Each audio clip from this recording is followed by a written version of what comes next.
Are you a Roblox fan who wants to make sure you never miss out on any important notifications? Well, you're in luck. In this video, I'm going to show you how to enable all notifications on Roblox on your PC with the latest update. To start, simply open up your Roblox account on your PC. Then next to the web address, click on View Site Information. This will bring up a menu where you can access various settings for the website. From there, you'll want to click on Site Settings.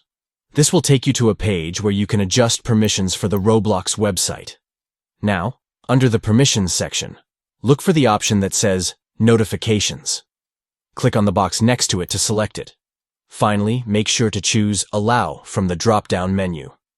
This will ensure that you receive all notifications from Roblox, keeping you up to date on all the latest news and events. And that's it. By following these simple steps, you can ensure that you never miss out on any important notifications from Roblox on your PC. So what are you waiting for? Enable all notifications now and stay in the loop with everything Roblox has to offer. Thanks for watching.